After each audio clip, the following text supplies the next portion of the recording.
जय Hind. Science with Priyanka classes में आपका स्वागत है। कल क्लास जो है ना 40 मिनट का ही हो पाया था। मुख्य कारण यह था कि जो माइक जो है ना माइक वो काम करना बंद कर दिया था, पता भी नहीं चला था, इसलिए हम क्लास आगे लेते रह गए थे। उसके बाद में पता चलता है कि आवाज़ ही नहीं आया था उसमें। ठीक है, आज ठीक है, चलिए देखते हैं। आज आगे चलते हैं। हमको लगता है ये लास्ट जो है ना पाचन एवं पोषण चल रहा है ये, उसके बाद जो है ना आपका पोषक तत्व चैप्टर चलेगा।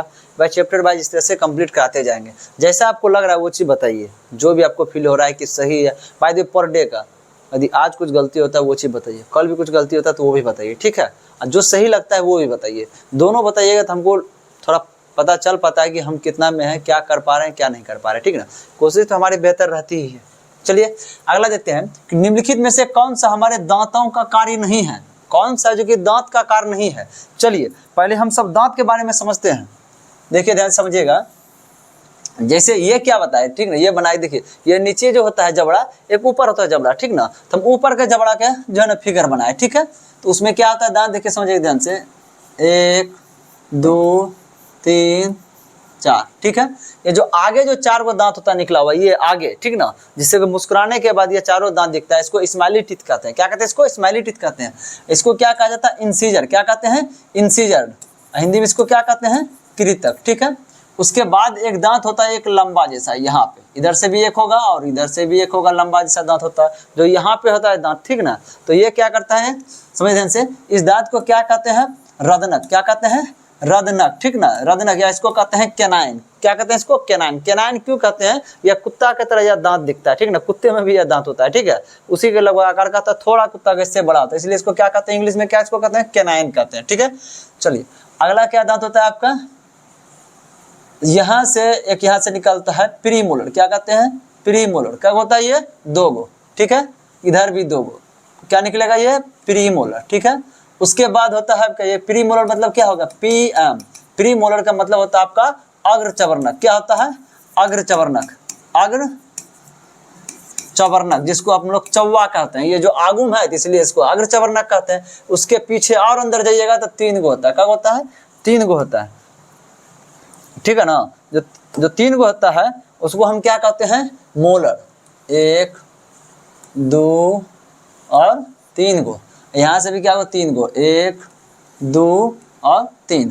इसको क्या कहते हैं हम लोग? मोलर। इसको क्या कहेंगे? मोलर। तो मोलर इसका मतलब क्या हो गया? चवर्णक। मोलर मतलब क्या हो गया? चवर्णक।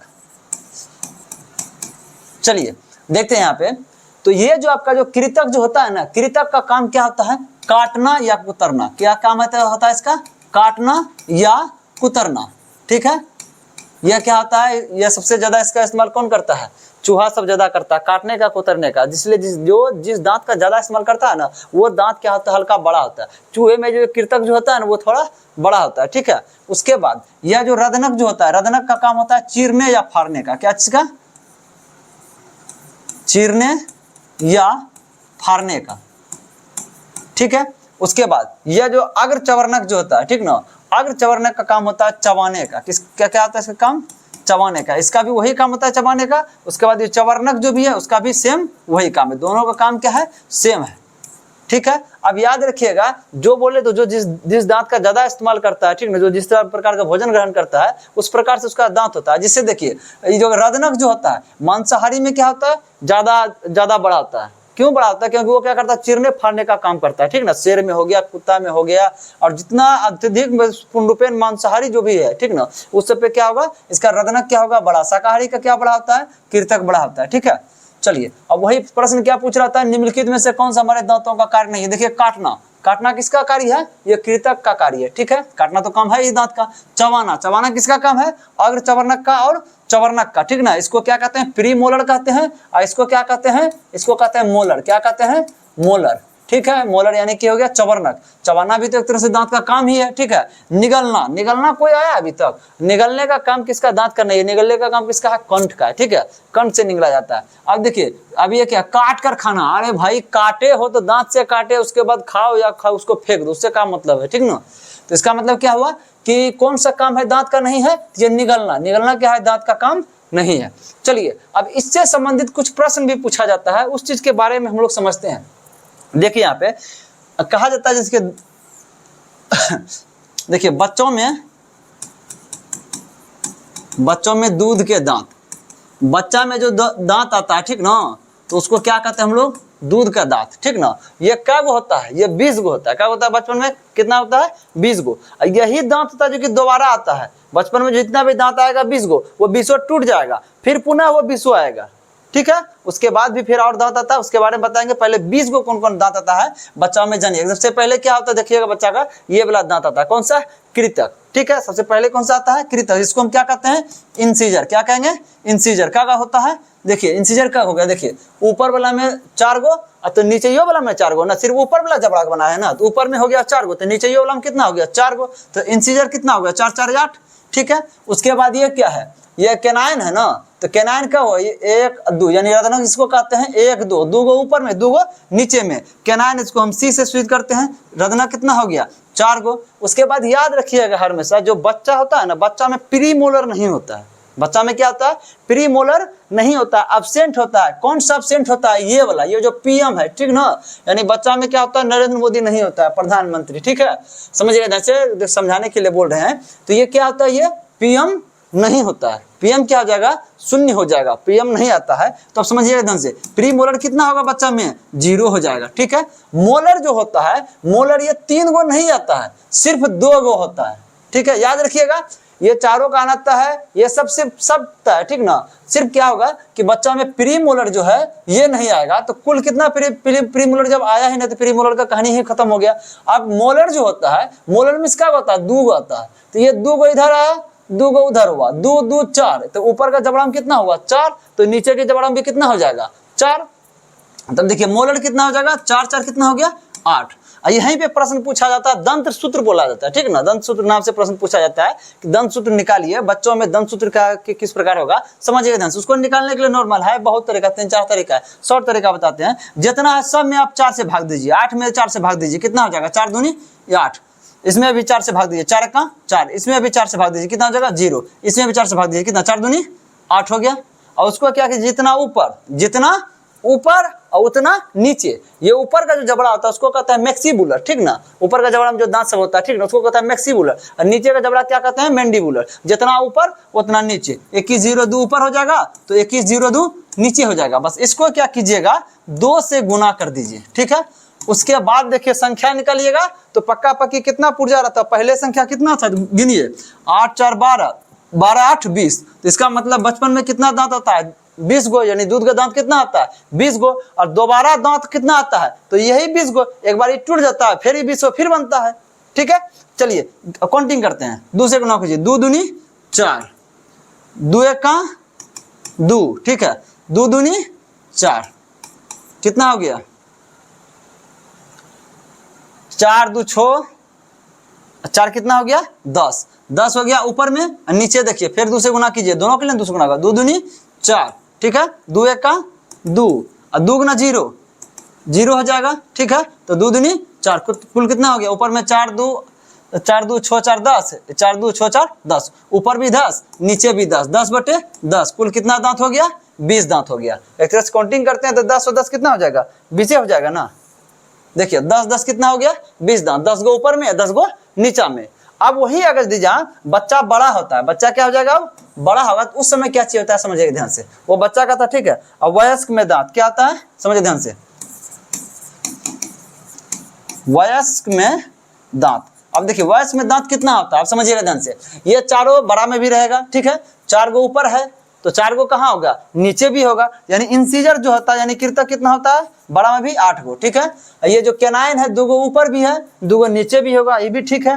कैनाइन कितना होगा, 2 गो ऊपर 2 गो नीचे, 2 2 कितना हो जाएगा, 4 हो जाएगा, ठीक है। अब क्या होगा, जैसे बच्चा बड़ा होगा, जैसे बच्चा बड़ा होगा, ठीक ना, तो उसमें क्या हो जाएगा, प्रीमोलर आ जाएगा। प्रीमोलर क्या होगा, आ जाएगा। वयस्क होगा, प्रीमोलर आ जाएगा। हम लोग को क्या है, प्रीमोलर आ चुका है। तो प्रीमोलर का गो था, 2 गो, यही दोनों बच्चा में नहीं था, अब आ गया 2 गो। अब जैसे बड़ा होगा तो ये दोनों आ जाएगा। तो अब आ जाएगा तो कितना हो जाएगा, 2 गो इधर 2 और 2 4, ऊपर में कितना हो गया 4, तो नीचे में भी 4, ऊपर का जबड़ा में 4, तो नीचे के भी जबड़ा में 4। तो इसका मतलब प्रीमोलर कितना होगा, 4 4 8, ठीक है। जब मोलर का काउंटिंग करते हैं, समझिएगा ध्यान से, बच्चा में क्या मोलर आया था, 2 गो आया था, लेकिन 1 गो मोलर नहीं आया था। तो 1 गो मोलर जो होता है सबसे लास्ट में आता है, ठीक है। सबसे लास्ट वाला जो ये मोलर जो है ये वाला सबसे लास्ट में आता है। इसी को हम लोग क्या कहते हैं, अकल चौवा कहते हैं या अकल की दांत कहते हैं। अकल की दांत ऐसा नहीं कि दांत जिसको आ जाता है उसको अकल आ जाता है। एक तरह से एवरेज माना गया है कि लगभग आप दुनियादारी को सब तरह से समझने लायक एज हो जाएगा, लगभग 20 साल के आसपास, 20-25 साल के आसपास हो जाएगा, आपका एज हो जाएगा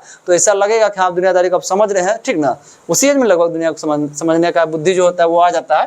तो उसी समय यह दांत आता है। कौन, ये सबसे लास्ट वाला। इधर भी एगो सबसे लास्ट वाला आएगा, इधर भी सबसे लास्ट वाला आएगा, लेकिन हिस्सा किसका है, ये मोलर का ही हिस्सा है। लेकिन सबसे लास्ट वाला क्या आता है, सबसे अंतिम में आता है, ठीक है। तो आप समझ लेते हैं कुल मिला के मोलर कितना है, 3 को इधर था, ये भी तो मोलर है ना, लास्ट में आया चाहे कब वो है, तो 3 को क्या था, मोलर इधर 3 और 3 ऊपर उधर, 3-3 छो, ऊपर में छो तो नीचे भी छो, तो कुल मिला के मोलर कितना हो जाएगा, 12, ठीक है। अगर जी पूछेगा अकल दांत कुल कितने होते हैं, सबसे लास्ट में कौन आया था, ई, और सबसे लास्ट में कौन आया था, ई। तो ऊपर में 2 को सबसे लास्ट में आया था और नीचों में 2 को सबसे लास्ट में आया था, ठीक ना। तो अकल दांत कितना होता है, कुल 4 होता है। छोड़िए, अब देखिए, अब ये भी पूछता है वयस्कों का दंत सूत्र क्या होगा। तो वयस्कों का जहाँ दंत सूत्र निकालते हैं इसको 4 से भाग दीजिए। कितना भाग दीजिए, 4 से भाग दीजिए। 4 दूनी 8, 4 1 4, 4 दूनी 8, 4 तिया 12, जितना ऊपर उतना नीचे, 2 1 2 3। इसको आप गुना कीजिए 2 से। अब इसको टोटल जोड़िए, कितना था, 12 8 20 4 24 8, कितना हो जाएगा,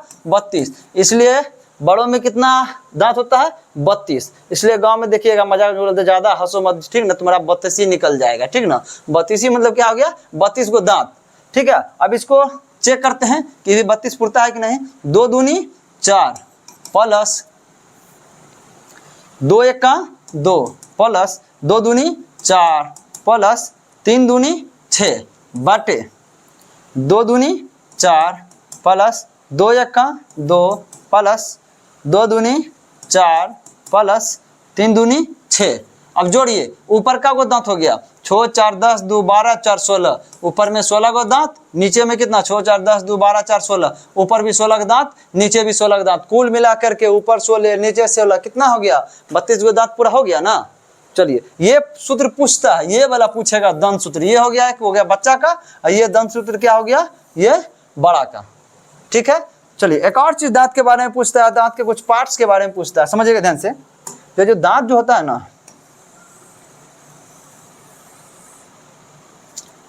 ज्यादा टेढ़ा बना दिया,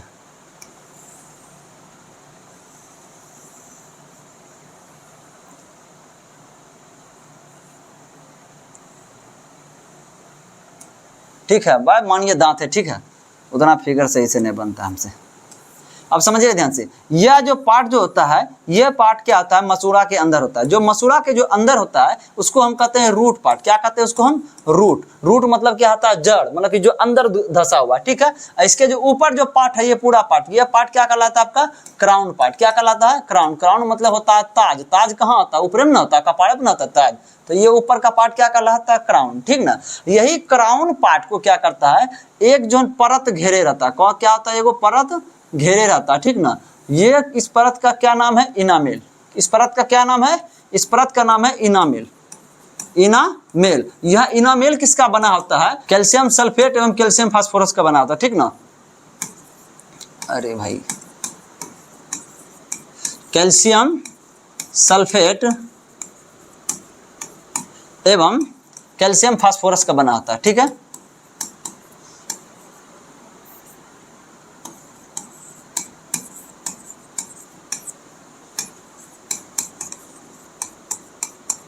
देखिए, यह जो इनामेल किसका बनाता है, कैल्शियम सल्फेट एवं कैल्शियम फास्फोरस का बना होता है। और याद रखिएगा, यह जो इनामेल जो होता है, इसमें जो और शरीर का वह कौन सा पार्ट है जो कि जो है ना, कितनों जलाने के बाद नहीं जलता है। आदमी को जब दांत संस्कार होता है, जलाया जाता है, तो यही दांत जो पार्ट होता है वह नहीं जलता। नहीं जलने का कारण क्या होता है कि इसमें जल ना के बराबर होता है। समझ लीजिए कि 99.99% जल नहीं होता है, ठीक ना। अब कितना परसेंट जल होगा, 0.01% जल होगा। तो इसका नगण्य अवस्था होता है, इसके कारण क्या होता है, ये जलता नहीं है, ठीक है।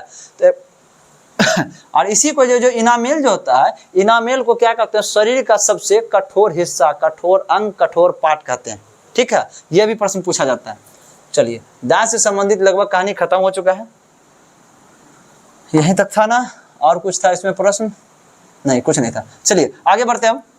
अगला प्रश्न है, सूर्य के प्रकाश द्वारा कौन सा विटामिन प्राप्त होता है? हम बता चुके हैं सूर्य के प्रकाश के द्वारा कौन सा विटामिन प्राप्त होता है। हम बताए थे जो कोलेस्ट्रॉल होता है त्वचा में, जो वसा वाली त्वचा जो होता है उसमें क्या होता है, कोलेस्ट्रॉल होता है। वो सूर्य का जो प्रकाश की जो अल्ट्रावायलेट किरण जो होती है, ठीक ना, जो पराबैंगनी किरण होती है, वह क्या करता है, जैसे पड़ता है तो वह किसमें बदल जाता है, विटामिन डी का निर्माण करता है, ठीक ना। अब विटामिन डी को कौन सा, देखिए चलिए देखिए, विटामिन डी को किस किस नाम से जाना जाता है? विटामिन सूर्य के द्वारा जो बनता है, जिसके कारण इसको सनशाइन विटामिन कहते हैं। क्या कहते हैं?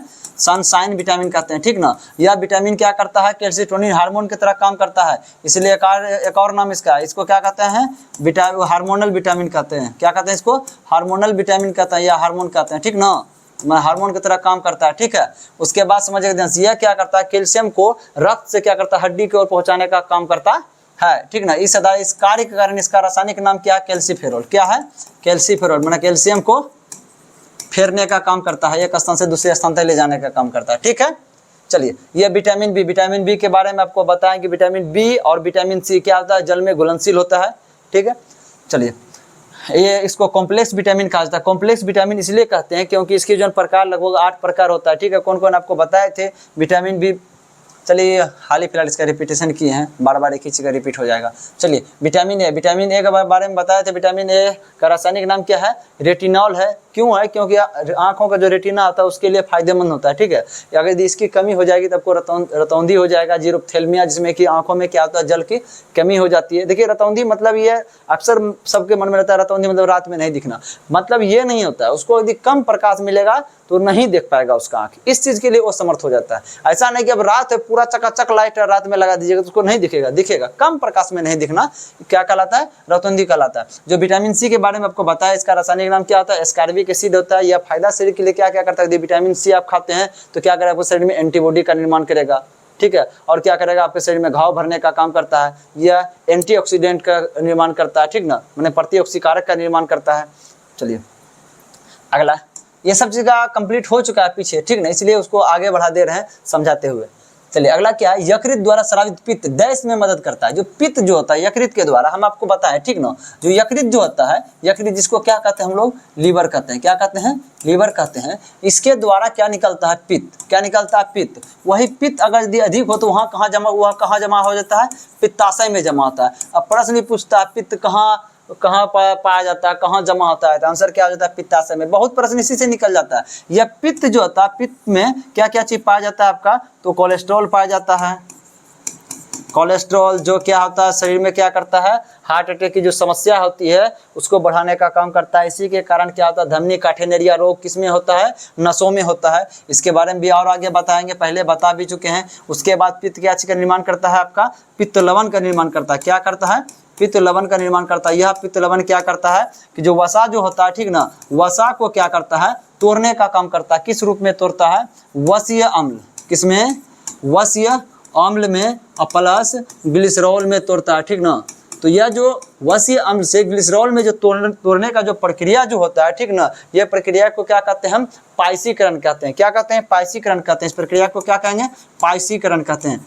ये आपको अक्सर ये एग्जाम में मिल जाएगा ये चीज़, ठीक है। तो समझिएगा ध्यान से, जितना भी भोजन का पाचन हुआ था सब अभी तक एंजाइम कर रहा था, लेकिन फर्स्ट यह पित्त लवण है जो कि एंजाइम नहीं होते हुए भी भोजन का क्या कर रहा है, यह पाचन कर रहा है। उसके बाद पित्त से आपका क्या निकलता है, बिलीरुबिन निकलता है। क्या निकलता है, बिलीरुबिन, ठीक ना। यह बिलीरुबिन जो होता है, बिलीरुबिन एक पीला रंग का वर्णक है, यानी पीला रंग प्रदान करता है। यही बिलीरुबिन क्या होता है, यदि अधिक हो जाएगा आपके शरीर में तो क्या हो जाता है, आपको जॉन्डिस हो जाता है, पीलिया रोग हो जाता है। महाभारत का जो है उसमें जो पांडव है, पांडव के पिता जो पांडु था उसको कौन सा रोग हुआ था, वही पीलिया रोग हुआ था, जिसको जॉन्डिस कहते हैं, ठीक है। चलिए, अगला क्या चीज है, हाँ, तो क्या चीज हो गया, देखिए, यकृत द्वारा स्रावित पित्त डैश में मदद करता है, रक्त की शुद्धता। देखिए, ये रक्त की शुद्धता करने का काम लीवर करता है। लीवर रक्त की शुद्धता करने का काम करता है। लीवर जो भी समझिएगा ध्यान से, इसके बारे में हम बता देना, ठीक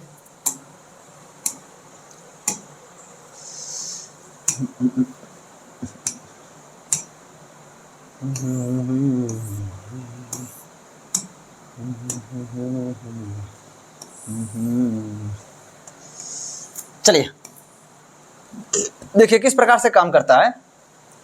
रक्त की शुद्धता कैसे करता है, हम आपको बताए थे। जो भी भोजन आप ग्रहण करते हैं, यहाँ क्या करता है, मुंह से शुरू होता है, आहार नाल शुरू होता है, आहार नाल के माध्यम से इस तरह से आता है, यहाँ आया, किस में आया, सबसे पहले इसमें किस में आएगा, ये अमाशय यानी पेट में आएगा। अमाशय पेट में आने के बाद क्या होगा, इस तरह से पाचन प्रक्रिया शुरू है, यहीं से कार्बोहाइड्रेट का यहाँ शुरू हो जाएगा, पाचन का यहाँ शुरू हो जाएगा, लिपिड्स का यहाँ शुरू हो जाएगा, सब टोटल का टोटल क्या होगा, छोटी आंत में संपूर्ण रूप से पच जाएगा। ठीक है, ये हो गया अमाशय हो गया। ठीक है, उसके बाद ये क्या, छोटी आंत हुआ। छोटी आंत में सब संपूर्ण रूप से कार्बोहाइड्रेट, प्रोटीन, वसा तीनों का पाचन हो जाता है। पाचन होने के बाद यहाँ जो छोटी आंत होता है ना, छोटी आंत का जो इलियम पार्ट होता है, इलियम पार्ट में विली नाम का एक जो है ना अंग होता है, वो उंगली नुमा संरचना होता है, मतलब कि उंगली के तरह एक तरह से खड़ा रहेगा। कैसे रहेगा, जैसे उंगली रख करके इसका डिजाइन बनाएंगे ना, समझ लीजिए ऐसे ऐसे ऐसे ऐसे करके रहता है। ठीक ना, ये क्या करता है, कार्बोहाइड्रेट, प्रोटीन, वसा को अवशोषित करता है। सिर्फ कार्बोहाइड्रेट, प्रोटीन, वसा को ही नहीं अवशोषित करता है, जो भी आप खाए, ठीक ना, कुछ भी क्यों ना खाए हैं, ठीक ना, अब बाद में समझिए ना, अब जहर भी खाए ना खाए हैं, उसको भी यहाँ अवशोषित किया जाता है।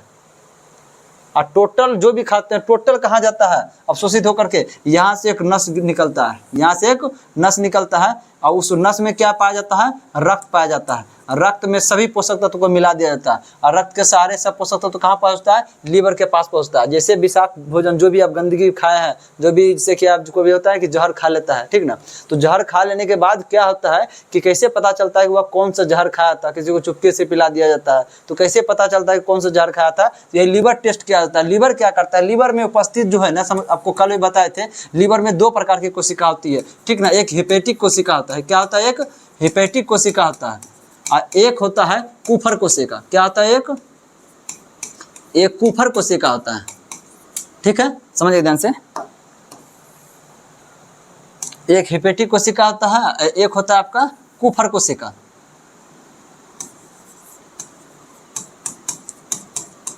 जो हेपेटिक कोशिका होता है, हेपेटिक कोशिका की मौजूदगी लगभग 80% होती है, ठीक ना। यह कुफर कोशिका जो होता है लीवर में, यह 20% होता है, ठीक ना। और याद रखिएगा, लीवर का जो कोशिका होता है, कोशिका का विभाजन क्षमता बहुत अधिक होता है, इसीलिए शरीर का कोई भी शरीर का जितना भी है, सभी अंगों में से पुनः निर्माण का जो सबसे ज्यादा कैपेसिटी किसका होता है, लीवर का होता है। इसका 75% हिस्सा आप काट करके फेंक दीजिए, फिर से वह लीवर बन जाएगा।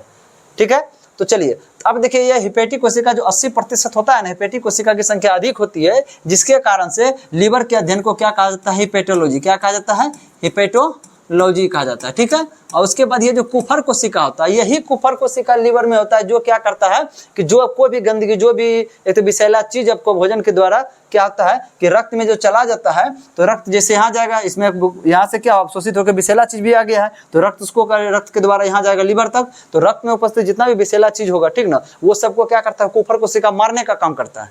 ठीक ना, तो भाई मार रहा है तो वहां तो उसको भी पता चलेगा, भाई आप छुरी से क्या कर रहे हैं, किसी को जो है ना काट रहे हैं, तो ब्लड तो छुरी में भी लगेगा ना, तो उसी प्रकार से कुछ ना कुछ इसमें अंश रह जाता है, इसी से पता चलता है कि वो कौन सा उसको विष दिया गया था, कौन सा जहर उसको दिया गया था। ठीक है, चलिए, रक्त को एक तरह शुद्ध करने का काम कौन करता है, आपका लीवर करता है। ठीक है ना, किस कोशिका की मदद से, कुफर कोशिका की मदद से। चलिए, अगला है आपका श्वसन। चलिए, श्वसन देखिए, श्वसन चैप्टर होगा तो श्वसन के बारे में बताएंगे। नॉर्मल एक श्वसन बता के क्या कर सकते हैं अभी, ठीक है, आगे देखते हैं। मल परित्याग, मल परित्याग की प्रक्रिया कहाँ होती है, चलिए देखते हैं यहाँ पे, समझिएगा ध्यान से। यह हो गया आपका बड़ी आंत, ये क्या हो गया, बड़ी आंत। यहाँ पे जो छोटी आंत जो होता है, इसमें बताए थे स्टार्टिंग, जैसे यहाँ जाइएगा तो ये जो पार्ट होता है, ये जो पार्ट निकला हुआ, ठीक ना, ये पार्ट है अपेंडिक्स। क्या है ये पार्ट, अपेंडिक्स। इसको हम बड़ा कर देते हैं थोड़ा, ठीक है। चलिए, यह जो पार्ट जो होता है, ये जो देख रहे हैं पार्ट,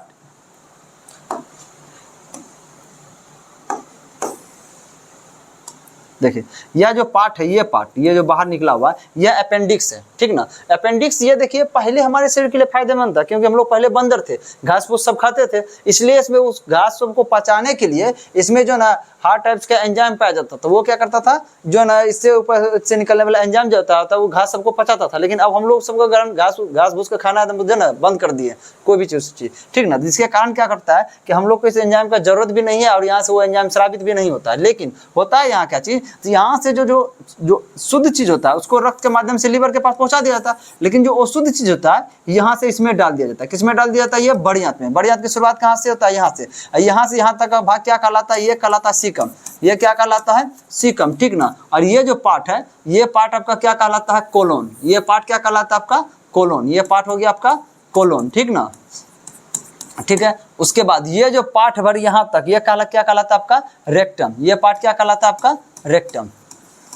ठीक है, समझिए ध्यान से। ये सीकम पार्ट से क्या होता है, सीकम पार्ट में क्या करता है, विली विलाई जो होता है, जो अपशिष्ट चीज होता है उसको वहाँ के विली विलाई से नहीं, अपशिष्ट जो छोटी आंत के लिए पार्ट से ही यहाँ से जो है इस तरह से अपशिष्ट चीज को इसमें डाल दिया जाता है। अब डालने के बाद जो अपशिष्ट जो गंदगी होता है वो कुछ गंदगी क्या करता है इसमें फंसने लगता है, इस अपेंडिक्स में फंसने लगता है, जिसके कारण क्या होता है ये अपेंडिक्स क्या होता है फूल जाता है। ठीक है, तो अगर पेट उट बहुत ज्यादा उसमें दर्द करने लगता है, डॉक्टर के पास जाइएगा तो डॉक्टर क्या कहता है आपका अपेंडिक्स फूल गया है, इसको काट करके हटा दीजिए। इसको काट के हटा देने से भी कोई फर्क नहीं पड़ने वाला। ये क्या है ऑब्सेसिव अंग है। ठीक ना, ऑब्सेसिव अंग मतलब शरीर के लिए कोई काम का चीज नहीं है।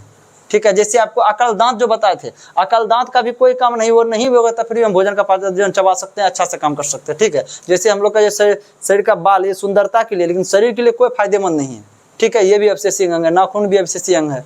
ठीक है, और टेल बोन जो पहले हम लोग जो बंदर थे उसमें पूछ पाया जाता था। ठीक ना, और उसका जो हड्डी है अभी भी मौजूद है। ठीक ना, तो टेल बोन भी है, वो भी क्या है एक ऑब्सेसिव अंग है। ठीक है, चलिए ये जो सीकम जो पार्ट होता है इसमें क्या होता है भोजन का अवशोषण हुआ था, इसमें जो क्या आता है जल का अवशोषण होता है। बड़ी आंत में किसका अवशोषण होता है, बहुत बार एग्जाम में पूछा जाता है, बड़ी आंत में किसका अवशोषण होता है, जल का अवशोषण होता है। जो भी शुद्ध चीज था जो कि शरीर के फायदेमंद था उसको इधर भेज दिया गया था, और जल के साथ जो अपशिष्ट था उसको कहाँ भेज दिया था, बड़ी आंत में। बड़ी आंत क्या करता है जल को अवशोषित कर लेता है, उसके बाद जो अपशिष्ट चीज होता है उसको इस माध्यम से आते हुए क्या करता है यहाँ बाहर निकाल जाता है। यही बड़ी आंत में एक इकोलाई बैक्टीरिया होता है जो क्या करता है उस मल को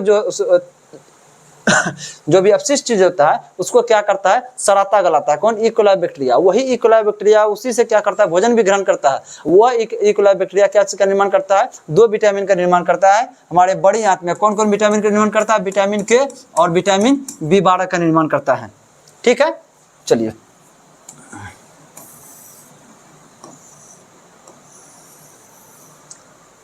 अगला क्या है पाचन। पाचन बता दिए हैं, ये प्रक्रिया किसके यकृत के द्वारा पित्त डैश में मदद करता है, तो पित्त पाचन में मदद करता है। किसका पाचन में मदद करता है, तो वसा का पाचन में मदद करता है। उस प्रक्रिया को क्या कहते हैं, पाइसीकरण कहते हैं। अगला देखिए मानव शरीर में इंसुलिन का उत्पादन कहाँ होता है, आपको हम कल 2-3 बार रिपीट कर चुके हैं।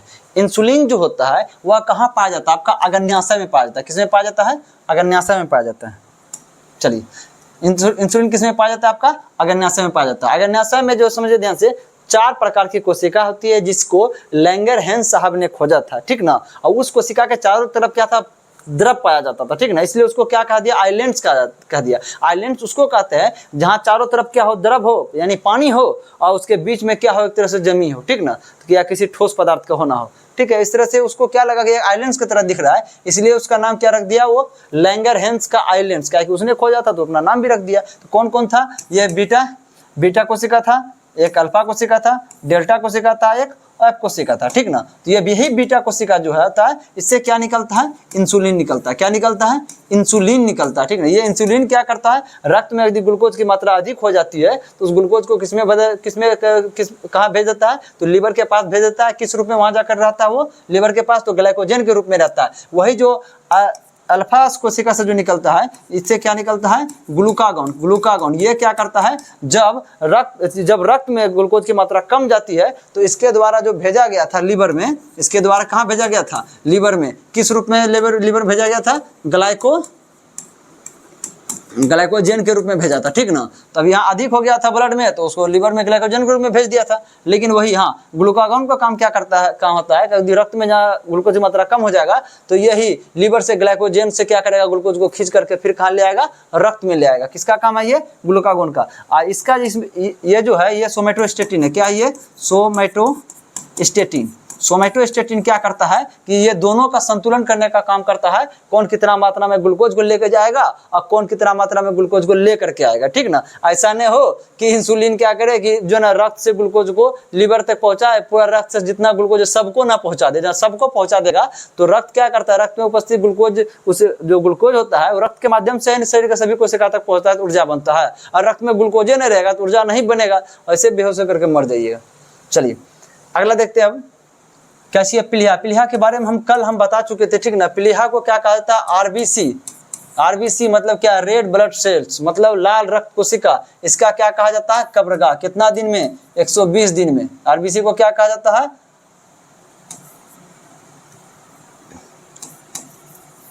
प्लीहा को क्या कहा जाता है, कब्रगाह। किसका कहा जाता है, आरबीसी का कब्रगाह कहा जाता है। कितना दिन में होता है? 120 दिन में। देखिए कब्रगाह मतलब क्या होता है, ऐसा नहीं कि आरबीसी उसमें गया तो वो खत्म हो गया फिर दूसरा आरबीसी बनेगा, नहीं, उस आरबीसी को मॉडिफाई किया जाता है, ठीक ना, उसको फिर से शुद्ध करके बनाया जाता है। तो रक्त का शुद्धिकरण का काम तो अच्छे बता दिए, जो जहरीला चीज था उसको उससे बचाने के लिए रक्त में कौन काम कर रहा था? रक्त के लिए वो लीवर कर रहा था, जहरीला चीज से बचाने के लिए, ठीक है। और यहाँ ये किस प्रकार से काम करता है? रक्त में उपस्थित जो आरबीसी होता है और आरबीसी में जो उपस्थित क्या आता है? आपका हीमोग्लोबिन होता है, ठीक ना। क्या आता है? हीमोग्लोबिन होता है। ये हीमोग्लोबिन को क्या करता है? जो ग्लोबिन तो प्रोटीन होता है, इसको तो पुनः रक्त में डाल दिया जाता है, बस इस हीमो को मॉडिफाई करता है। कौन करता है? ये प्लीहा करता है, उसके बाद पुनः नया रक्त का निर्माण करता है, ठीक ना। और देखिए ये और क्या काम करता है कि कुछ रक्त को इमरजेंसी के लिए जमा करके रखता है, ठीक ना। यदि आपको या किसी का भी एक्सीडेंट यदि हो जाता है तो उस समय क्या होता है? शरीर एकाएक शरीर को क्या होता है? रक्त, जैसे एक्सीडेंट हुआ, बहुत अधिक मात्रा में ब्लडिंग होने लगा तो शरीर में क्या रक्त तुरंत चाहिए। कितना बात हॉस्पिटल जाते जाते तो बहुत ज़्यादा समय लग जाता है, ठीक है, तो उससे पहले तुरंत रक्त चाहिए। तो हमारे पास भी ब्लड बैंक है, वो ब्लड बैंक के रूप में कौन सा है? ये प्लीहा है, जिसको क्या कहा जाता है? इमरजेंसी ब्लड बैंक कहते हैं। इसको क्या कहते हैं? इमरजेंसी ब्लड बैंक कहते हैं।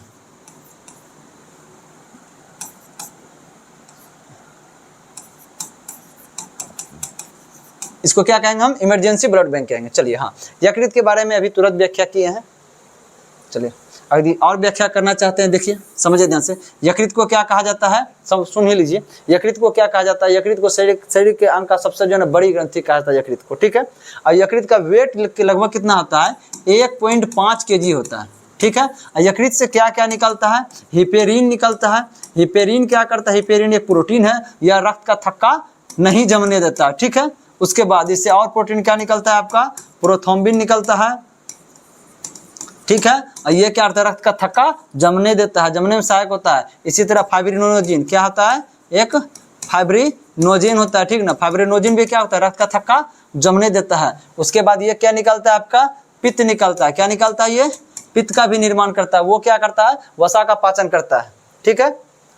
और एक और चीज देखिए, लीवर के बारे में एक और चीज जान लीजिए। जब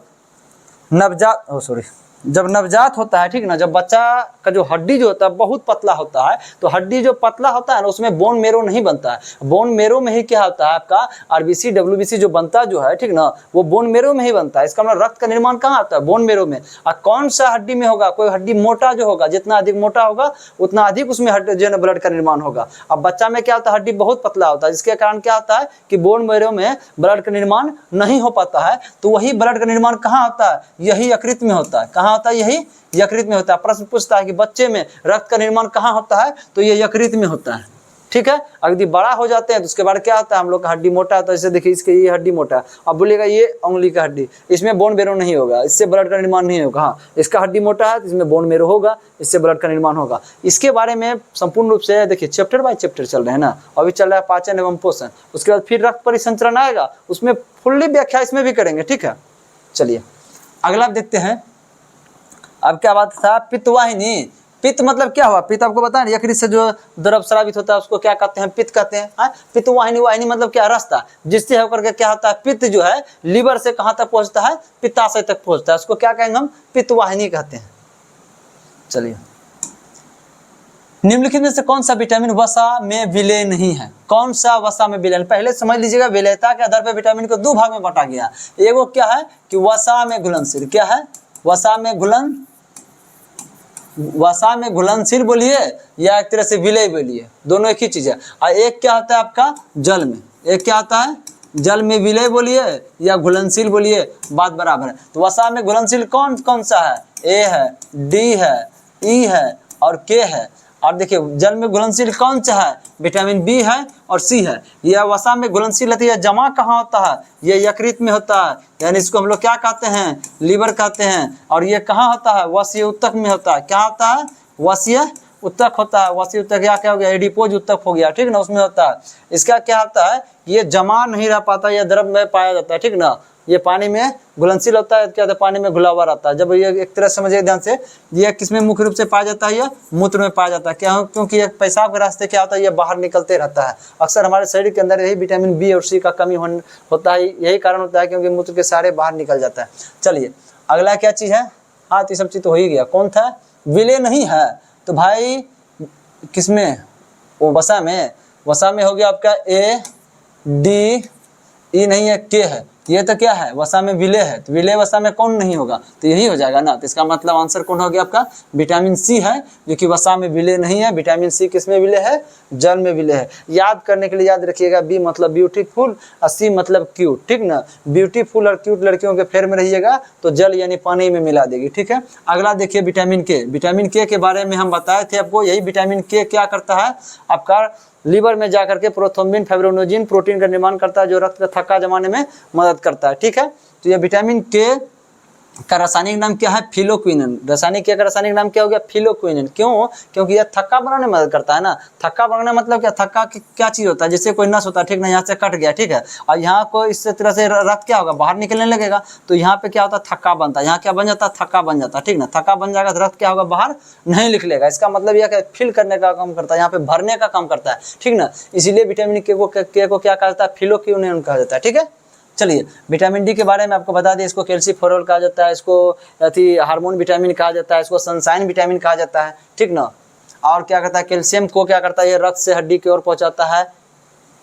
चलिए बहुत है, बार बार एक ही चीज बहुत रिपीट होगा। चलिए कौन सा विटामिन शरीर में कैल्शियम के अवशोषण को बढ़ाता है, अभी तुरंत बताया ना, रक्त से जो कैल्शियम को हड्डी तक पहुंचाने का काम करता है, कौन, यही विटामिन डी। इसके बारे में अभी तुरंत बताया। विटामिन बी के बारे में बताया, क्या जल में घुलनशील होता है, या कॉम्प्लेक्स विटामिन यानी जटिल विटामिन है, ठीक ना।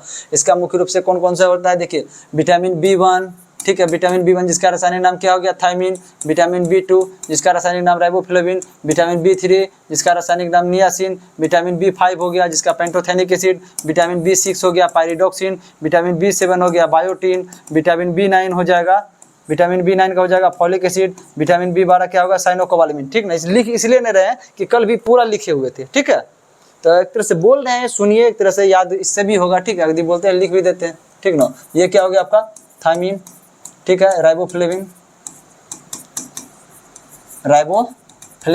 ये क्या हो जाएगा आपका नियासिन, ठीक है। ये क्या होगा पेंटोथेनिक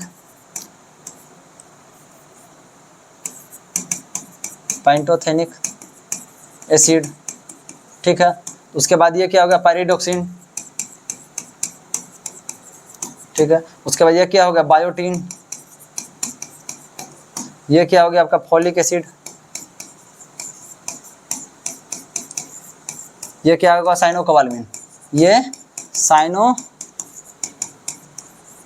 देखिए इसको कोबाल वर्ड जो है, कोबाल मतलब क्या हो गया, ये विटामिन B12 में क्या पाया जाता है, कोबाल्ट पाया जाता है, ठीक ना। कोबाल्ट की उपस्थिति होती है, एग्जाम में पूछा गया। देखिए हम लगभग वही चीज को बोल रहे हैं, ठीक ना, वही चीज का हम इस्तेमाल कर रहे हैं, कहीं से भी कुछ भी जोड़ रहे हैं तो वो एग्जाम में पूछा गया है, ठीक है। चाहे कोई भी एग्जाम्स में हो, ठीक ना। हम जितना भी बायोलॉजी का कोई भी बुक ले लीजिए, ठीक है, आपका SSC का ले लीजिए, रेलवे का ले लीजिए, कोई भी चीज लीजिए, या BPSC का ले लीजिए, ठीक ना। सबका लगभग जो भी बायोलॉजी का टोटल हम क्वेश्चन सेट देख चुके हैं, जिससे हमको एक तरह से पता चल जाता है कि हाँ कब क्या चीज बताना है, और जो भी हम बताएंगे वो क्वेश्चन से रिलेटेड, जो कि पूछा गया क्वेश्चन से रिलेटेड ही रहेगा, ठीक ना। ये बहुत बार पूछा जा चुका है। ये कोबाल्ट क्या करता है, इससे आपका आयरन जो होता है क्या RBC का निर्माण करता है, ठीक ना। रक्त का जो ना रक्त की मात्रा को बढ़ाने का काम करता है, उस तरह से ये कोबाल्ट भी करता है। चलिए अगला देखते हैं विटामिन ए। विटामिन ए के बारे में बताए थे, इसको रेटिनॉल कहा जाता है। ये क्या करता है, रतौंधी बीमारी से हमें जो बचाने का काम करता है, कम हो जाएगा आपको, ये रतौंधी आपको हो जाएगा, ठीक है। विटामिन B सी, इसको क्या बोलते हैं पायरिडोक्सिन। विटामिन B सी के बारे में बताए थे आपको, पायरिडोक्सिन, ठीक ना। इसमें क्या कमी हो जाएगा, क्या हो जाएगा, रक्त अल्पता या रक्त क्षीणता या रक्त की कमी। विटामिन B6 बोलिए, नो कहा गया, नो, इसमें भी रक्त की कमी ही होती है। 6, 9 और 12 ये तीनों में क्या होगा, रक्त की कमी हो जाएगी। बायोटीन में क्या होगा, बाल झड़ेगा। बायोटीन में क्या हो जाएगा, बाल झड़ेगा, ठीक ना, बाल झड़ना हो जाएगा। उसके बाद क्या चीज बचा, ये पेंटोथेनिक एसिड है, इसमें क्या होगा, जनन क्षमता में कमी, क्या होगा, जनन क्षमता में कमी हो जाएगा। यदि सब चीज कम खाइएगा तो। नियासिन क्या होता है, ये पेलग्रा रोग होता है, क्या होता है, ये पेलग्रा रोग होता है। उसके बाद राइबोफ्लेविन, ये क्या होता है, सिफिलिस बीमारी होता है, क्या होता है, ये सिफिलिस बीमारी होता है। उसके बाद ये क्या आता है, थायमिन, क्या हो गया, बेरी, क्या हो जाएगा, ये बेरी होगा। ये रोग क्या चीज है, इसमें क्या क्या चीज होता है। इसके बाद जस्ट चैप्टर चलेगा पोषण में लगभग पोषण का जितना भी पार्ट है सब इधर बता चुके हैं। पोषण में क्या पढ़ाएंगे, कार्बोहाइड्रेट पढ़ाएंगे, प्रोटीन पढ़ाएंगे, वसा पढ़ाएंगे, ठीक है, विटामिन पढ़ाएंगे, मिनरल्स पढ़ाएंगे। यहाँ तो कार्बोहाइड्रेट, प्रोटीन, वसा, मिनरल सब खत्म हो चुका है।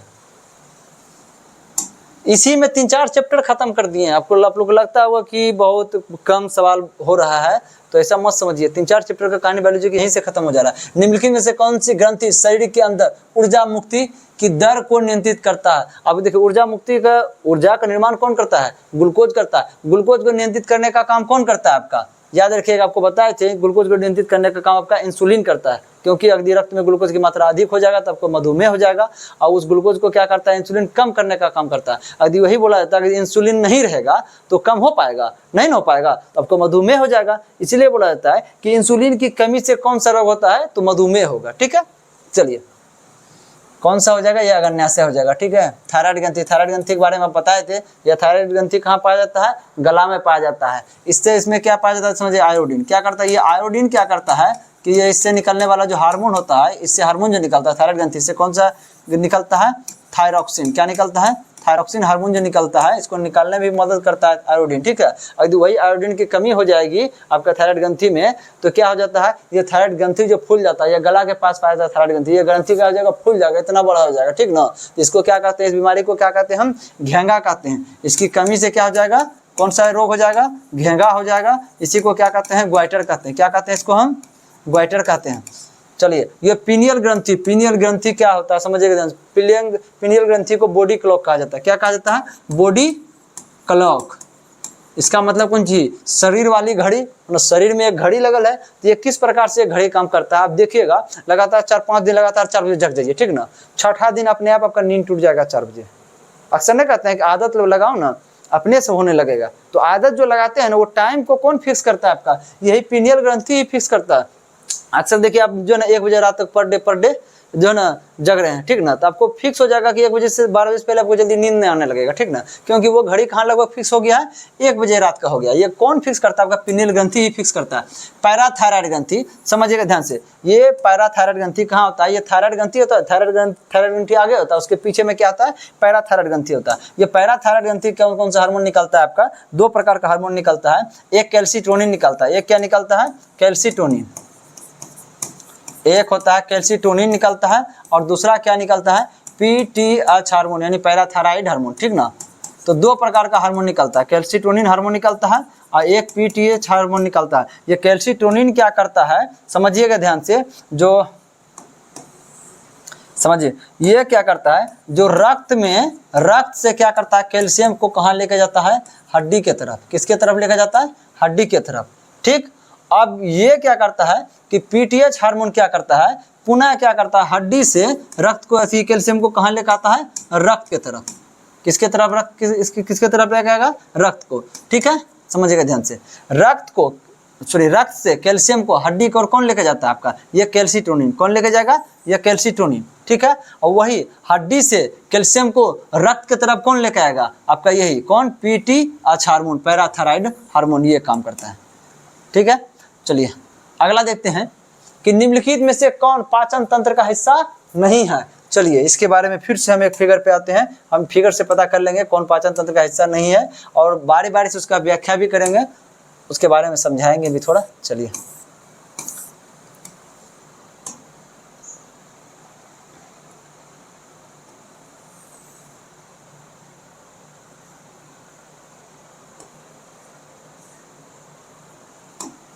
दूसरा फिगर लेते हैं, वो फिगर अच्छा से समझ में आएगा।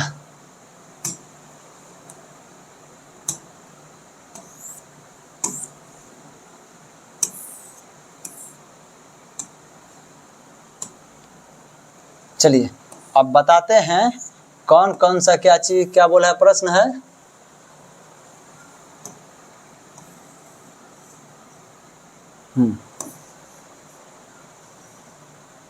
चलिए प्रश्न है कि निम्नलिखित में से कौन पाचन तंत्र का हिस्सा नहीं है। देखिए पाचन तंत्र कहाँ से शुरू होता है? पाचन तंत्र का क्या है भाई? एक आहार नाल कहलाता है। ठीक ना, देखिए आहार नाल क्या होता है कि जिससे भोजन गमन करता है। तो आहार नाल का शुरुआत कहाँ से होता है? मुंह से। तो स्टार्टिंग क्या हो गया? ये क्या कहलाएगा? आपका मुंह हो गया। ठीक है, तो उसके बाद देखिए दूसरा का भोजन मुंह के बाद भोजन कहाँ आएगा? ग्रसनी के पास आएगा। किसके पास आएगा? ग्रसनी। यहाँ जो ग्रसनी होता है, यहाँ पे 2 गेट होता है। एक गेट से क्या जाता है? भोजन जाता है, और दूसरे गेट से क्या जाता है? ऑक्सीजन जाता है। ठीक ना, जो वायु होता है वायु जाता है, दूसरे गेट से क्या होता है भोजन जाता है, कहाँ पे ग्रसनी के बाद, ठीक ना। ये जो आया हुआ है इससे भोजन आता है, ठीक ना, ये जिससे भोजन आता है उसको हम क्या कहते हैं, इसोफेगस कहिए या ग्रास नली कहिए, क्या कहिए इसको, या ग्रास नली कहिए। उसके बाद भोजन कहाँ आता है, ये अमाशय है, इसी को पेट भी कहते हैं। इसका जो ऊपर का जो भाग है, ठीक ना, उसको हम कहते हैं कार्डियक, इसको क्या कहें हम, कार्डियक कहते हैं, ठीक ना। उसके बाद यहाँ जो ये जो बीच का जो भाग हुआ, ये 3 पार्ट में होता है, 1 2 ये तीसरा पार्ट, ठीक है। पहला पार्ट हो गया कार्डियक, दूसरा पार्ट हो गया आपका फुंडिक, और तीसरा पार्ट क्या होगा, ये क्या होगा, पाइलोरिक, क्या हो जाएगा, पाइलोरिक, ठीक है। 3 पार्ट होता है किसका, अमाशय का 3 पार्ट होता है, पहला पार्ट कार्डियक, दूसरा फुंडिक, तीसरा पाइलोरिक। उसके बाद भोजन कहाँ चला आता है, छोटी आंत में। छोटी आंत का 3 पार्ट होता है, छोटी आंत का कितना पार्ट होता है, इसका भी 3 पार्ट होता है। जो फर्स्ट पार्ट होता है, फर्स्ट पार्ट को कहते हैं हम लोग डेडुनम, क्या कहते हैं, डेडुनम कहते हैं। उसके बाद जो सेकेंड पार्ट होता है, सेकेंड पार्ट को हम लोग जेजुनम कहते हैं, क्या कहते हैं, जेजुनम कहते हैं। ये जो थर्ड पार्ट होता है, सबसे निचला पार्ट होता है, उसको क्या कहते हैं, इलियम कहते हैं, क्या कहते हैं, इलियम कहते हैं। उसके बाद फिर भोजन कहाँ जाएगा, यहाँ हो गया, भोजन का पाचन संपूर्ण रूप से खत्म हो जाता है छोटी आंत में। छोटी आंत में पाचन खत्म हो जाने के बाद क्या होता है, जो पचित भोजन जो होता है वो क्या कहता है कि एक नस के द्वारा कहाँ पहुँच जाता है, लीवर के पास पहुँच जाता है, कि नस में किसके द्वारा, तो रक्त में मिल करके कहाँ पहुँचता है, लीवर के पास पहुँच जाता है। जो अपशिष्ट चीज़ जो होता है वो अपशिष्ट चीज़ को क्या करता है, छोटी आंत किस में डाल देता है, बड़ी आंत में। ये जो मोटा वाला है ये क्या है, बड़ी आंत है, ठीक ना। आपको देखिए समझिएगा, लंबाई में सबसे अधिक कौन बड़ा होता है, छोटे। देखिए पूरा, देखिए आहार नल का लंबाई टोटल कितना होता है, 9 मीटर बोलिए, या अगर यदि फीट में बोलिएगा तो 30 फीट होता है, ठीक है। अगर वहीं पे अगर यदि ये किसका हुआ, आहार नल का टोटल का, यहाँ मुंह से लेकर के, ठीक है, यहाँ तक एनस तक के पार्ट को, इसकी टोटल को क्या कहते हैं हम, आहार नल। इस तरह से जो भोजन आया, इस तरह से इसका टोटल को क्या कहते हैं, यहाँ से लेकर के यहाँ से लेकर के यहाँ तक को क्या कहते हैं हम, आहार नल कहते हैं। उसमें से ये टोटल कितना लंबाई, यहाँ से लेकर यहाँ तक लंबाई होता है 9 मीटर होता है, ठीक ना। लेकिन ये जो छोटी जो आंत है, सिर्फ इसका लंबाई है 7 मीटर, ठीक है। 2 मीटर में और सब होता है। यदि इसको फीट में देखिएगा तो 23 फीट होता है, फीट में भी पूछ देता है प्रश्न। अब देखिए लंबा सबसे कौन है, तो छोटी आंत है। तो लेकिन इसको छोटी आंत क्यों कहते हैं, छोटी आंत इसलिए कहते हैं क्यों, देखिए इसको अब बड़ी आंत इसलिए कहते हैं, इसका व्यास क्या होता है, अधिक होता है, ये मोटा ज्यादा होता है, इसलिए इसको बड़ी आंत कहते हैं, ठीक है। लेकिन ये छोटी आंत क्या होता है, लंबा में अधिक होता है, मोटा कम होता है। अब देखिए बड़ी आंत का जो होता है, जो फर्स्ट पार्ट जो होता है, यहाँ से यहाँ तक, यहाँ से शुरू होता है, इस फर्स्ट पार्ट को क्या कहते हैं हम, सीकम कहते हैं, ठीक है। अब देखिए यहाँ से लेकर के यहाँ तक, ठीक है, यहाँ से लेकर के यहाँ तक पार्ट, इसको क्या कहते हैं हम लोग, कोलोन कहते हैं, क्या कहते हैं हम लोग, कोलोन कहते हैं, ठीक है। उसके बाद यहाँ से लेकर के यहाँ तक के पार्ट को क्या कहते हैं हम लोग, रेक्टम कहते हैं, क्या कहते हैं, रेक्टम कहते हैं, ठीक है। और यह जो जिसके द्वारा अपशिष्ट क्या होता है, शरीर से बाहर निकलता है, ये समझिएगा ध्यान से, ये जो पार्ट है इससे द्वारा शरीर से बाहर निकलता है, इसको क्या कहते हैं हम लोग, इस पार्ट को एनस कहते हैं, क्या कहते हैं इसको हम, एनस कहते हैं। तो प्रश्न क्या था, निम्नलिखित में से कौन सा पाचन तंत्र का हिस्सा नहीं है। देखिए अभी हृदय, हृदय कहीं मिला नहीं, मिला क्या चीज, मुंह मिला, ग्रसनी मिला, ग्रासनली मिला, अमाशय या पेट मिला, छोटी आंत मिला और बड़ी आंत मिला, हृदय मिला नहीं, इसका मतलब यही हिस्सा नहीं है, ठीक है। तब देखिए मुंह मिला था, हाँ मिला था, यह हिस्सा है। यकृत, हाँ देखिए यकृत कौन है, ये पीला वाला, ये क्या है, पीला वाला, ये क्या करता है, पित्तरस डालता है। ये जो है ना थी इसका हरा कलर का, ये पित्तरस डालने का काम करता है, ये भी पाचन तंत्र में मदद करता है, ठीक ना। उसके बाद ये जो पीला वाला है, ये अग्न्याशय है, यानी क्या, ये पेनक्रियाज है, इसको कहते हैं आमाशय, इसको कहते हैं आमाशय, और पीला वाला को कहते हैं अग्न्याशय, ठीक ना। आमाशय मतलब हो गया वो स्टोमच, ये पीला वाला जो है अग्न्याशय, इसको कहता है पेनक्रियाज, ठीक है। और यह यकृत, इतना ही तो पार्ट है। कौन कौन पार्ट हो गया, कुल मिला के पाचन में मदद करता है आपका। देखिए मुंह हो गया, ग्रसनी हो गया, ग्रासनली हो गया, पेट हो गया, इसको आमाशय कहते हैं, लीवर, पेनक्रियाज, उसके बाद छोटी आंत, बड़ी आंत, कहानी खत्म। तो यकृत भी क्या होगा, पाचन तंत्र में मदद करता है। आमाशय, आमाशय के बारे में बताया ही, 3 पार्ट में होता है, कार्डियक, फुंडी, पाइलोरी के रूप में। यह हृदय क्या करता है, हृदय जो ना आपको रक्त परिसंचरण पर बताएंगे तो उसमें हृदय के बारे में बताएंगे। हृदय का बस एक ही काम है, रक्त को क्या होता है, जो अशुद्ध रक्त होता है उसको खींचना, और जो शुद्ध रक्त होता है उसको धकेलना, ठीक है। धकेलेगा शरीर में ही और खींचेगा भी शरीर से ही, ठीक है। अब धकेलता जो है वो किस पाइप के द्वारा जाता है, किस नस के द्वारा जाता है, धमनी, और जो खींचता है किस नस के द्वारा आता है, वो शिरा, ठीक है। उसके बारे में पूर्ण रूपेण व्याख्या करेंगे। उसके चैप्टर में। चलिए, विटामिन B1 को डैश भी कहा जाता है, विटामिन बी अभी तुरंत बता, विटामिन B1 को क्या कहा जाता है? थायमिन। विटामिन B1 क्या हो गया? थायमिन। विटामिन नियासिन, नियासिन किसको कहते हैं? विटामिन B3 को नियासिन, ठीक है। बायोटीन, बायोटीन क्या हो जाएगा? विटामिन B7, ठीक ना, जिसके कमी से क्या हो जाता है? बाल झड़ने लगता है। विटामिन B3 जो है नियासिन, इससे कौन सा रोग होता है? पेलाग्रा रोग होता है। क्या आता है? पेलाग्रा रोग होता है। विटामिन B1 थायमिन, इसकी कमी से क्या रोग होता है? कौन सा आता है? बेरी, ठीक है। उसके बाद एस्कॉर्बिक एसिड, एस्कॉर्बिक एसिड किसको कह रहे थे? चलिए, क्या एस्कॉर्बिक एसिड? विटामिन सी को। एस्कॉर्बिक एसिड किसको कहते हैं? विटामिन सी को। चलिए, इसके बारे में बहुत बार जिक्र हो चुका है। चलिए आगे बढ़ते हैं। अगला देखिए कौन सा? डैश को रक्त शर्करा के रूप में जाना जाता है। आपको बताए थे जब हम कार्बोहाइड्रेट का जब विखंडन किए थे, कार्बोहाइड्रेट को 3 ग्रुप में बांटे थे, मोनोसेकेराइड, डाइसेकेराइड और जो ना पॉलीसेकेराइड के बांटे थे। तो मोनोसेकेराइड में आया था कौन? एक ग्लूकोज आया था, जो कि किसको, उसको क्या कहते हैं हम? रक्त वाली शर्करा कहते हैं। वही बात फिर रिपीट हो रहा है ना आपको बार बार। कितना बार हम लगता है कि 100 बार बोल चुके होंगे कि रक्त में कौन सा शर्करा पाया जाता है, कौन सा कार्बोहाइड्रेट पाया जाता है? ग्लूकोज पाया जाता है, ठीक है। तो डैश को रक्त शर्करा के रूप में जाना जाता है। देखिए शर्करा क्या चीज है? अक्सर देखिए इस्तेमाल, वर्ड का इस्तेमाल खाली अलग जगह होता है। शर्करा बोले, कार्बोहाइड्रेट बोले, ठीक है, कार्बोहाइड्रेट बोले, दोनों एक ही चीज है। शर्करा बोले या कार्बोहाइड्रेट बोले, दोनों एक ही चीज है, ठीक है। अब देखिए रक्त में कौन पाया जाता है? आपका ग्लूकोज। ग्लूकोज को कौन सा कहते हैं? रक्त वाली शर्करा कहते हैं। माल्टोज को क्या कहते हैं? माल्ट शर्करा कहते हैं। किसको क्या कहते हैं हम लोग? माल्ट शर्करा कहते हैं। तो माल्ट शर्करा मतलब समझिएगा ध्यान से, ये किसमें पाया जाता है? आपका जो अंकुरित जो अनाज होता है, जैसे देखिए अब जैसे चना हो गया, अंकुरित हो गया, मूंग हो गया, अंकुरित हो गया, ठीक ना, उसमें क्या पाया जाता है? माल्ट शर्करा पाया जाता है। माल्ट शर्करा जो माल्टोज किससे बना होता है? ग्लूकोज प्लस ग्लूकोज से, ठीक है। या सुक्रोज जो होता है, सुक्रोज को क्या कहते हैं हम लोग? गन्ना वाली शर्करा। क्या कहते हैं? गन्ना वाली शर्करा, ठीक है। या क्या कहते हैं? चीनी वाली शर्करा, ठीक ना। यानी गन्ना में या चीनी में, दोनों में पाया जाता है। भाई गन्ना में पाया जाएगा, चीनी में पाया ही जाएगा, क्या गन्ने से चीनी बनता है, ठीक है। चलिए ट्रिहेलेज, इसका उतना ज्यादा वर्णन नहीं है, इसका कहानी खत्म। चलिए अगला देखते हैं। अगला प्रश्न है, गर्म करने पर कौन सा विटामिन नष्ट होता है? देखिए गर्म करने पर इसमें से कौन सा विटामिन नष्ट हो जाएगा? तो देखिए विटामिन ए नहीं होगा, क्योंकि ये वसा में है। जो जल में घुलनशील है वही विटामिन क्या हो जाएगा? नष्ट होगा। जल में घुलनशील कौन हो जाएगा? आपका विटामिन बी हो जाएगा। क्या बताए थे आपको? विटामिन बी और सी क्या होता है? जल में भी घुलनशील होता है। और विटामिन बी सी को अधिक ताप भी मिलेगा तो उसमें भी ये खत्म हो जाता है, ठीक ना। ये जल में भी घुल जाता है और ताप अधिक होगा तो उसमें भी कहानी खत्म हो जाता है, ठीक है। चलिए विटामिन ई के बारे में हम आपको बताए थे, इसका रासायनिक, इसका कम यूज हुआ है। चलिए इसका व्याख्या कर देते हैं। विटामिन ई का रासायनिक नाम होता है टेकोफेरोल। क्या होता है? टेकोफेरोल। देखिए टेक मतलब क्या होता है? जन्म लेना। टेक मतलब क्या होता है? जन्म लेना, ठीक ना। इसका मतलब क्या हो गया? विटामिन ई को कौन सा विटामिन कहा जाता है? इसी कारण से कौन सा विटामिन कहा जाता है? जनन विटामिन कहा जाता है। क्या कहा जाता है इसको? जन्म देने वाला विटामिन बोलिए, या जनन विटामिन कहा जाता है, ठीक है। यह बहुत अधिक मात्रा में किसमें पाया जाता है? तो यह बहुत अधिक मात्रा में पाया जाएगा आपका हल्दी में पाया जाता है, गेहूं में पाया जाता है। गेहूं एक ऐसा उदाहरण जिसका यूज अक्सर होता है। विटामिन ई किसमें पाया जाता है? आपका हल्दी में पाया जाएगा, आपका गेहूं में पाया जाएगा, ठीक ना। और ये क्या होता है? सबसे अधिक मात्रा में एंटीऑक्सीडेंट का निर्माण करता है, यानी प्रतिऑक्सीकारक। प्रतिऑक्सीकारक क्या चीज होता है?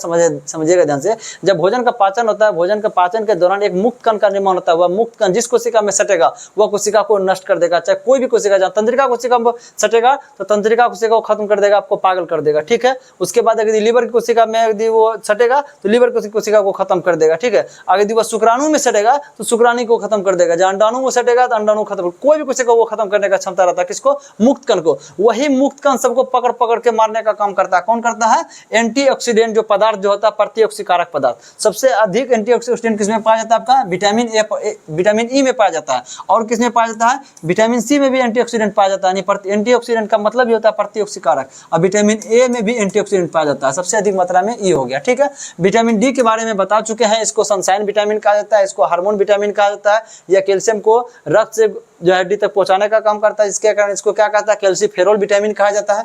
चलिए विटामिन ए के बारे में बता चुके हैं कि इसको यह रेटिना के लिए मददगार होता है, इसलिए सर इसका रासायनिक नाम रेटिनॉल होता है। या क्या करता है? जीरोप्थेलिया जो बीमारी होता है उसको दूर करने का काम करता है। वही कम हो जाएगा तो आपको जीरोप्थेल्मिया हो जाता है। जीरोप्थेल्मिया में क्या होता है? उसमें जल क्या होता है? आंखों में जल की मात्रा कम हो जाती है।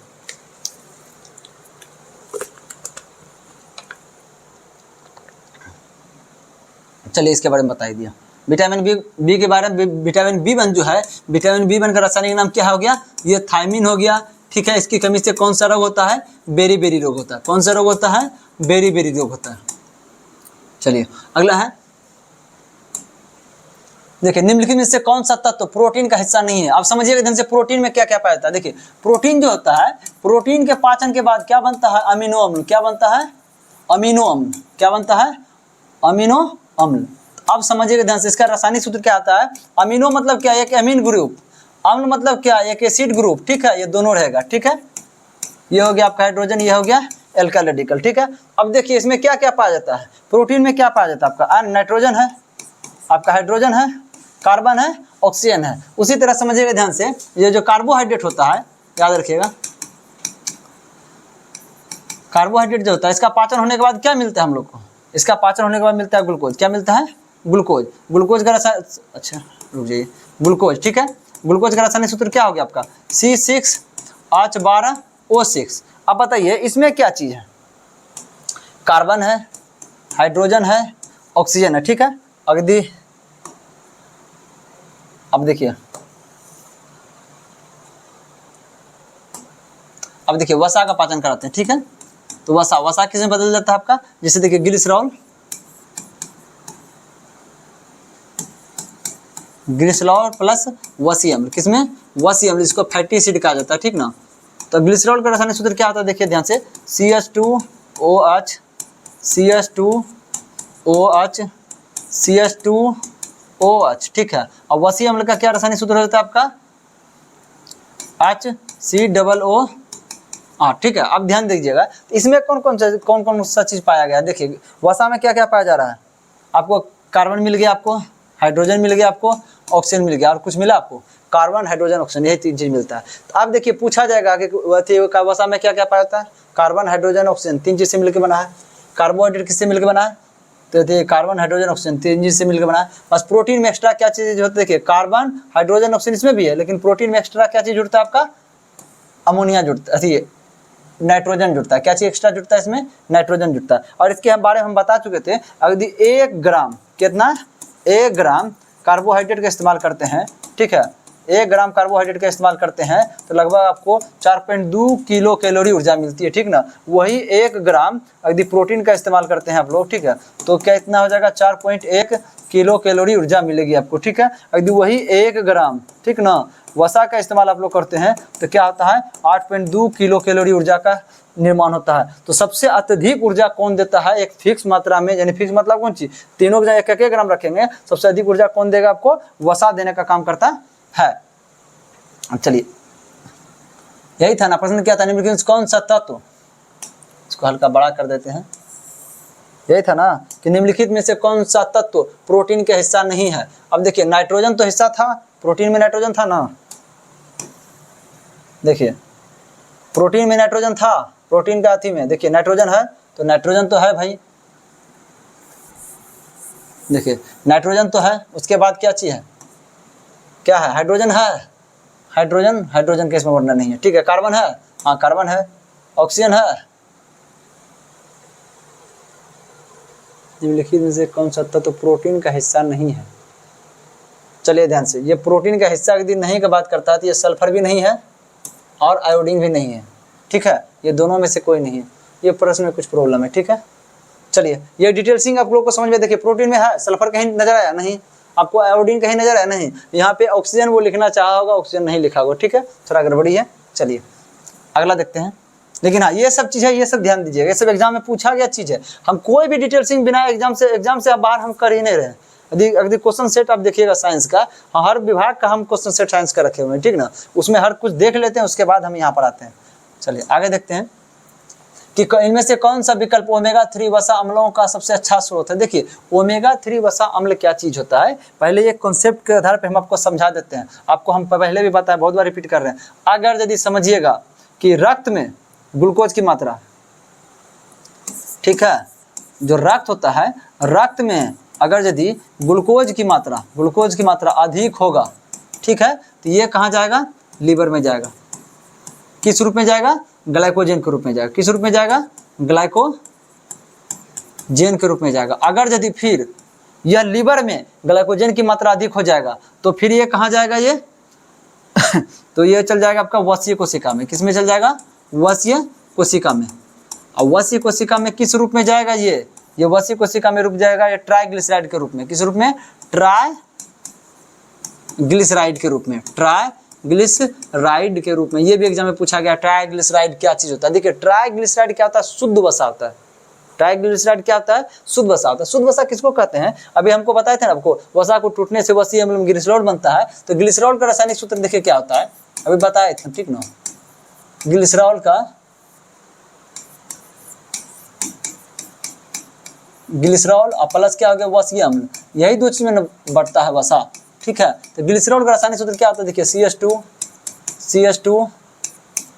ठीक है। अब देखिए अगर यदि समझ लेते हैं वसीय अम्ल का सूत्र क्या चाहिए आपको बताए थे हम, OH,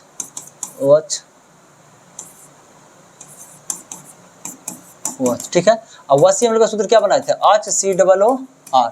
अगर यदि एक वसीय अम्ल मिलता है इससे, ठीक ना, तो मोनोग्लिसराइड कहते हैं। वही अगर यदि एक और इसमें जोड़ दे, एक और वसीय अम्ल जोड़ देंगे तो इसको कहते हैं हम डाइग्लिसराइड। इसी में अगर यदि एक और वसीय अम्ल जोड़ दें, ठीक ना, तो इसको क्या कहते हैं हम? ट्राइग्लिसराइड। इसको क्या कह देते हैं? ट्राइग्लिसराइड। ये ट्राइग्लिसराइड को शुद्ध वसा कहते हैं। क्यों? क्योंकि क्या करता है कि भी जल बना देता है, ये भी जल बना के निकल जाता है, ये भी जल बना के निकल जाता है। जब तीनों जल बना के H2O तीनों जल बना के निकल जाएगा तो वो क्या हो जाता है? शुद्ध वसा का निर्माण करता है। इस ट्राइग्लिसराइड क्या होता है? शुद्ध वसा। यह कहाँ पाया जाता है आपका? वसीय कोशिका में। किसमें पाया जाएगा? सुनिए ध्यान से, यह कहाँ पाया जाएगा आपका? ये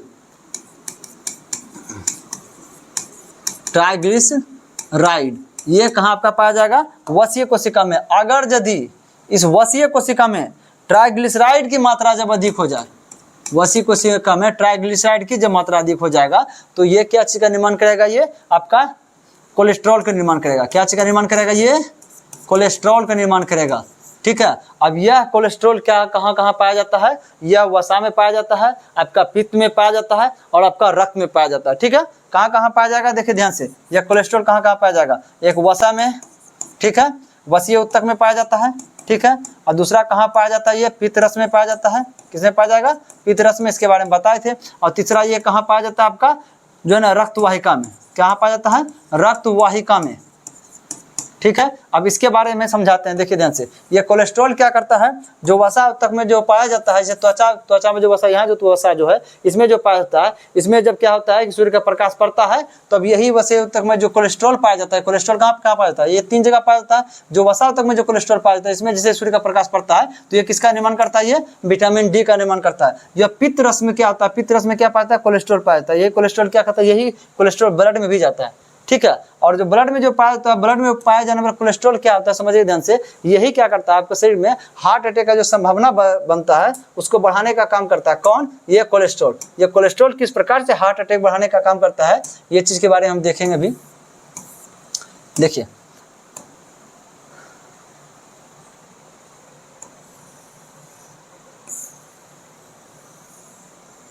समझिएगा ध्यान से, यह जो कोलेस्ट्रॉल, ये पीला जो है कोलेस्ट्रॉल कैसा होता है? पीला टाइप का चिपचिपा पदार्थ होता है, ठीक ना। ये क्या करता है? ये क्या नस है, अंदर से क्या आ रहा है? ब्लड जा रहा है, ठीक ना। ये क्या करता है? ये जो दीवार है, देखिए इस दीवार, यहाँ से था रास्ता कितना चौड़ा था, यहाँ से लेकर के यहाँ तक रास्ता था, कितना चौड़ा था, इससे ब्लड जा रहा था। अब क्या किया? यहाँ से थोड़ा ऊपर तक बढ़ गया, ठीक है, और इधर से भी इधर बढ़ गया। अब रास्ता देखिए, रास्ता कितना चौड़ा बना दिया। अब देखिए इधर से भी बढ़ गया तो मात्र इतना चौड़ा रास्ता बचा, ठीक ना। अब देखिए समझिए ध्यान से, हृदय क्या करता है? हृदय अपना पंप मारता है ताकि नस से क्या हो? ब्लड एक स्थान से दूसरे स्थान तक जाए। ये हृदय उसी प्रकार का काम करता है जिस प्रकार आपके घर में मोटर काम करता है। और पाइप समझ लीजिए आपका नस है। अब पाइप में कहीं आप दबाते हैं, दब जाता है, क्षेत्र कम हो जाता है, क्या होता है? बहुत प्रेशर तेज हो जाता है, ठीक ना। प्रेशर तेज होने से क्या होता है? आपका जो हार्ट होता है, जैसे देखिए मोटर में भी अगर मोटर चला करके पाइप दब दिए हैं तो वो मोटर प्रेशर करता है ना, मोटर कभी कभी बंद हो जाता है। उसी प्रकार से इसमें भी होता है, हार्ट प्रेशर देकर के रक्त को तेज बढ़ाता है, लेकिन वहां अगर ये कोलेस्ट्रॉल इस तरह से इतना रास्ता छेक लेगा, इसको जाने में दिक्कत होगा तो वहाँ प्रेशर बढ़ जाता है, ठीक ना, जिसको हम कहते हैं ब्लड प्रेशर बढ़ गया,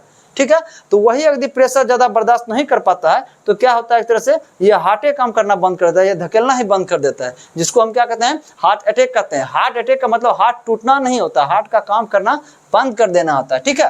चलिए, तो ये क्या करता है, रक्तवाहिका में जाकर क्या करता है, ये हार्ट अटैक का संभावना लाता है। यह जो दोनों तरफ कोलेस्ट्रॉल को जमा जो हो जाता है, इस रोग को हम क्या कहते हैं, धमनी काठेनेरिया रोग कहते हैं। ठीक है, देखिए कोलेस्ट्रॉल दो प्रकार का होता है, एक फायदा भी देता है, एक नुकसान भी पहुंचा। देखिए फायदा दिया था ना, यहाँ विटामिन डी का निर्माण किया था, ये फायदा दिया था। और इसमें भी दो प्रकार का होता है, इसमें भी दो प्रकार का कैसे होता है समझिए ध्यान से।